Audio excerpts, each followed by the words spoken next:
បាទជំរាបសួរបងប្អូនទាំងអស់គ្នាវិលមកជួបខ្ញុំបាទទៀតហើយនៅវីដេអូថ្មីបងប្អូនហើយថ្ងៃនេះគឺយកខ្លែងតូចនឹងយកមកសាកទៀតហើយបងប្អូនដោយសារតែថ្ងៃហ្នឹងយើងមានប្រលាបជាអ្នកមកជួយបង្ហោះហើយយើងយកខ្លែងមកទាំងពីរបងប្អូនថ្ងៃនេះយកទាំងអាធំទាំងអាតូចមកប៉ុន្តែអាធំយើងសាករួចហើយគឺវាអត់ជាប់ខ្យល់ទេបងប្អូនឃើញខ្យល់លឹកដងកើវូប៉ុន្តែអត់ជាប់ខ្យល់ទេដោយសារតែវាប្រហែលជាវាអត់មានខ្យល់នៅខាងលើបងប្អូនឥឡូវយើងចាប់ផ្ដើមគប់ឡើងហើយគឺប្រលាបអ្នកបង្ហោះតុងគេអ្នករត់គេចង់រត់គេកាន់ខ្លែងមកម្នាក់មួយអត់ចាំបាច់ប្រើទេបងប្អូនចង់បង្ហោះតែគេទំនេរអត់តន់ចូលរៀន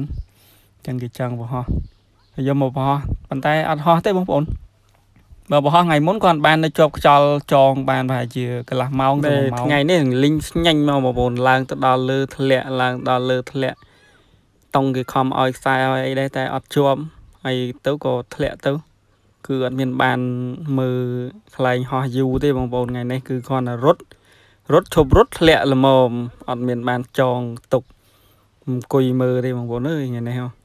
ថ្ងៃហ្នឹងត្រូវថ្ងៃទី28យើងខែ10 2025បងប្អូនតែស្អាតតែស្រែមិនទាន់ច្រូតមិនទាន់ច្រូតទេស្រូវមិនទាន់ទុំផងហ្នឹងបងប្អូនស្រូវទៅចេញហ្នឹងមានចេញខ្លះមិនទាន់ចេញហ្នឹងអញ្ចឹងយើងចាំរដូវយើងច្រូតហើយចាំយើងបោះហោះឲ្យស្រួលបួលបានមានខ្យល់ស្រួលបួលហោះបងប្អូនឥឡូវគឺខ្យល់អត់មានទេខ្យល់អញ្ចឹងហើយធ្លាក់ចូលលឹកគេបងប្អូនអើយលឹកគេទៅមកដាំដុះតាន់ផ្លែលាក់ចូលលឹកគេគឺខ្ញុំរត់ទៅយកខ្លួនឯងដោយសារតែថ្ងៃនេះម្ចាស់គេអត់នៅដែរអត់អីទេខ្លាចតែម្ចាស់គេនៅគីឡូត្រូវមាត់គេបងប្អូនប៉ុន្តែអត់អីដែរអញ្ចឹងគឺមហោះតែប៉ុណ្្នឹងទេរត់តែប៉ុណ្្នឹងទេ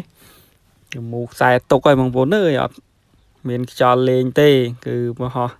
ហើយមហោះលើកចុងក្រោយអត់មានបានចេញវីដេអូមហោះខ្លែងទៀតទេបងប្អូនអើយបញ្ជាក់អស់ហើយ